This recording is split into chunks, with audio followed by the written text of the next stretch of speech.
water out of the deep underground aquifers, and in fact there are towns in West Texas that haven't had water coming out of their taps for over 18 months. In California, they're doing the same. They're sucking the water out of the aquifers, and Northern California now has massive drought. In Australia, they're sucking the water out of the Great Artesian Basin at a rate 6 times greater than it can naturally replenish. Here in this country, we are reliant on the natural weather system for our water to replenish our reservoirs and our aquifers. And obviously, over the past couple of years, I've spoken to a number of hydrologists, and every one of them has confirmed that we have a pretty good idea about the interconnectivity of the aquifer system beneath this country, but we don't know it definitively. You'll be able to have 1 week of hot summer and we'd have our house like that. Exactly. Exactly. So then we have the industry that says, but don't worry about it. Because when we are using the water for a well, it's only the same amount of water that it takes to irrigate a field of wheat for a season or irrigate a golf course for a month. But when you irrigate, water does one of 3 things. It irrigates, it percolates, or it evaporates. Mm-hmm. But either way, it stays within the closed-loop system. With fracking, because of the chemicals, and although the industry says, don't worry, we're only going to be putting in chemicals that you're going to find under your sink. Yeah, but I don't want some of those chemicals in my kettle. No. But the industry says, we're only going to use this amount of water.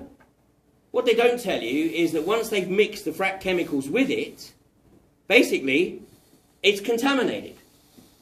And the big problem is as well that 40% at least of what is pumped into the geology is lost.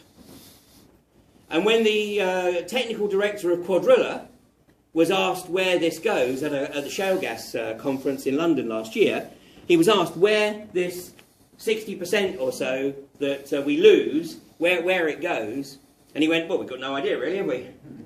No, they haven't. It's a time bomb. It's a time bomb. The frack fluid, because that's what it is once the chemicals have been added to it. Once the frack fluid is pumped underground, the frack fluid does what it's designed to do, which is just keep on going, like a Duracell battery. Just keeps on going. It's creating artificial permeability and artificial porosity. And eventually, of course, what it does, what it's proven to have done, is create artificial porosity, artificial pathways into more porous geology, and then ultimately into aquifers, and in some cases, as you can see in the documentary, literally the gas percolating up through the soil, especially when the soil is moist. What about happening when they put the nuclear waste down there? Hey, this idea we seem to have a bunch of politicians that are incapable of thinking rationally, or certainly beyond the next election, and we've got industrialists, corporatists that are incapable of thinking beyond the next set of published accounts. And basically, look at what's happening around you. On a deeper issue. I think you thinking that they're a bit stupid is wrong. Well, if they know what they're doing, that far ahead.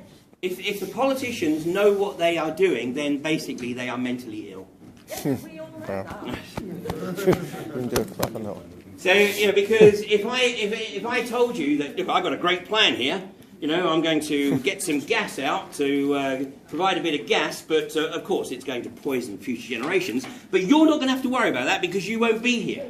It might be. It's future generations. So, this is the crux for me. This is my motivator. I'm not an activist. Neither is well, there's some that might argue with that now, but I didn't set out to be an activist. It's not, traditionally what I've done. But yes, this motivates me because I know from my experience what this industry will do to this country, and the evidence is there for all to see.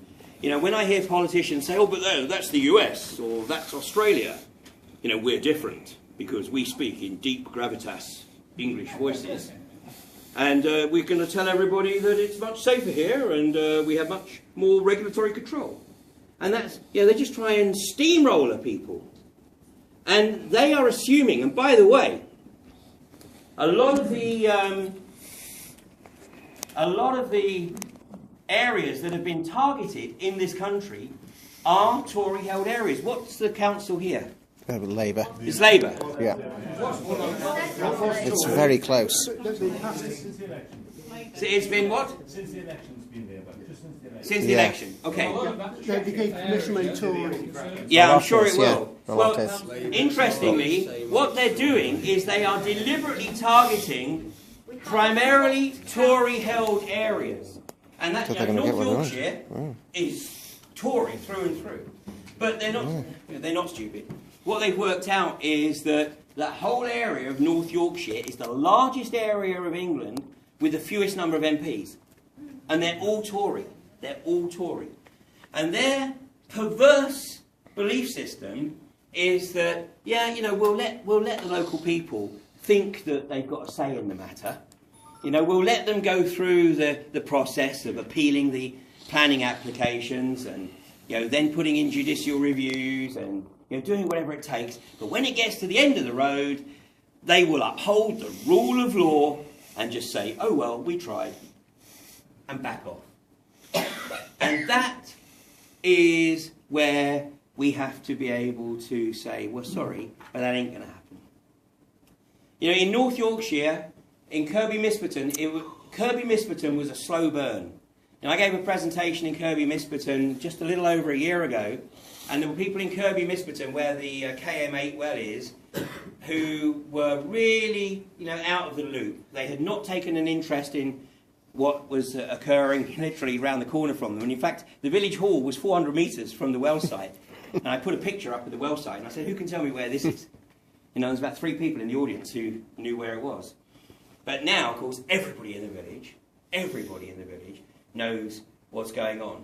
And the one thing that I am very confident about is that the village of Kirby Misperton will be turning out in very significant numbers, along with a lot of other people from North Yorkshire, and quite probably from elsewhere in the country, to do whatever it takes to prevent Third Energy from fracking that well at Kirby Misperton.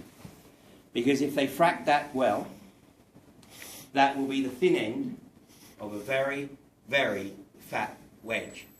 You know, so it's the same right across the country. The residents of Boreham prevented Quadrilla from fracking the well at Boreham in the summer of 2013. The protection community at Barton Moss, although iGas were never intending to, or not that time, frack that well at Barton Moss, they were telling the local community that it was a shallow well and that they were only going to drill as far as the coal measures for coal bed methane. Yet when we got hold of the plans, it was very evident that this was an exploratory well going right down to the bedrock beneath the Bowling Shale. Excuse me, some of those over where Manchester is? Mm-hmm. Yeah. Right, well, if the water does go, and you've got a potential quite a few billion people in Manchester there, Yeah. that would have not any water. Well, do you know what the argument is in Manchester? You know, and I've heard iGas say this, but Manchester doesn't have to worry, because Manchester gets its water from Thirlmere. Yes, but the thing is, you've got like a million people with no water. You're going to have like, I think riots would be quite you know. Yeah. A small word. But I mean, what is the point? What is it going to take? Because I think, I mean, they've already created the seismic events in Blackpool. They've already had the well failure at West Newton, which was the other frack. I mean, they're going to keep going. I mean, when we were at Boreham, there was part of me that was hoping that if they did frack, they didn't, but if they did, then the London to Brighton railway line ran adjacent to that well site, and it was the northern end of the Ouse viaduct of the London to Brighton railway line. And what I was hoping was that if they did frack, then it wouldn't bring the viaduct down, but there would be sufficient damage to shut down the London to Brighton railway line, because that would get people's attention. Mm. But, you know, what is it going to take? So, can I ask, the geology of it, taking aside anything else, conveniently matches with the politic of it. If you were doing this, if this was an unpopulated island and you were looking for gas, would you start here? No. And the reason being is because of the geology is not ideal, because it's heavily faulted.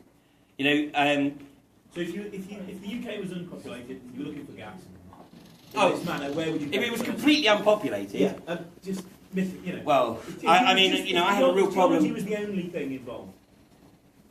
No. Because I think, I mean, this industry has other problems. I mean, I'm just scratching the surface here. Yeah. But then we have the other issues of the methane leakage. I mean, you know, one of the biggest issues in Australia is the methane that is just leaching out into the atmosphere, both intentionally and unintentionally. And methane, I mean, I'm not going to get into the whole climate change issue, but I mean, you know, methane is if you're worried about CO2, you better start worrying about methane, because methane is many, many times more of a problem than CO2. You wouldn't start in the north of England, that would be the best place to start. I mean, for me, unconventional gas is something we don't need. No, completely. You know. Yeah, okay, if this was a planet that we travelled to take gas from, you know, just mythically, Yeah. where would the geology in the UK best suit it first? The bone and shale. Yeah, it is. Right, that's fine. That's what we're trying That's right, the the bone and politics shale. matches up with the geology. Yeah, there's no question. Yeah, that's fine. And You know, the second area, by the way, I'm not challenging it. the second area, and this is what's so outrageous. Come back.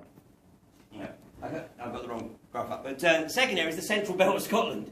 Right. The most densely populated part of Scotland, literally from Glasgow right across.